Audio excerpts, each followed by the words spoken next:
November is in many ways a month of remembering, and as human beings, it's important to remember the stories which shape us, not simply to look back to the past, but to enable us to meet the future.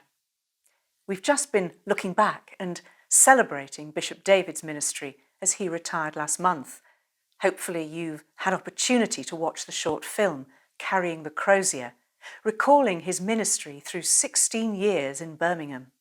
His farewell service is also still available to view, in which movingly Bishop David laid down his crozier, his bishop's pastoral staff, on the altar of St. Philip's Cathedral. As we now turn to discern the future and the sort of person and gifts that we're hoping for in a new Bishop of Birmingham, we shall no doubt be looking back to some extent at the journey we've travelled in order to sense where God might be leading us in the next chapter.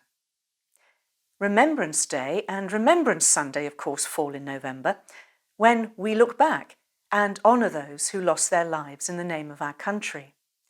As we do so, we recall some dark chapters in the story of our nation and world and seek to commit ourselves afresh to peace. As we bring to mind the many conflicts in our world today, it may feel that nations are slow in their remembering to learn from the story of the past and set a course for a hope-filled future. In the rhythm of the Church's year, November begins with All Saints' Day, followed by All Souls.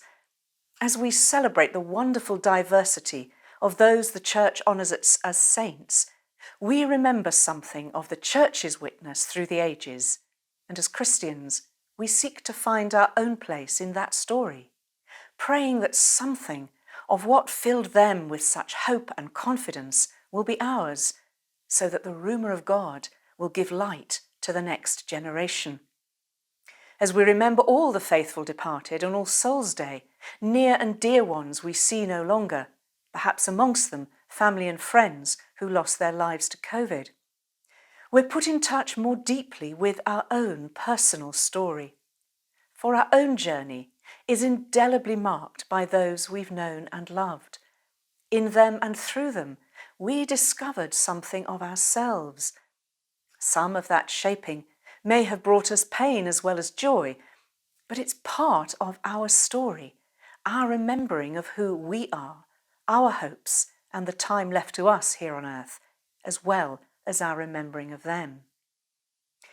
As we remember and look to the future, in relation to all these stories, whether the story of our world, our nation, our church, our diocese, our own personal stories, the month of November finally invites us, on the feast of Christ the King, to remember above all else God's story, in which all our human stories find their ultimate meaning, healing, and hope. The language of kingship may feel both evocative and strange in 21st century Britain. And of course, we're getting used to having a king now and not a queen. But the image of Christ as king, above all, makes it clear where the ultimate rule in this world lies.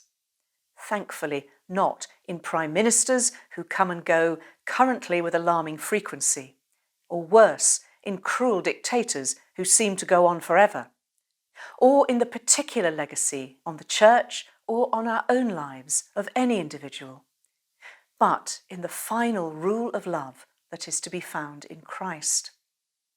When November draws to a close and Advent approaches, we are invited to see that greater than all our remembering is God's remembering of us. May this month of November be one in which, through your remembering, you too are swept up again, or perhaps for the first time, into God's story and God's future, one of all-conquering love.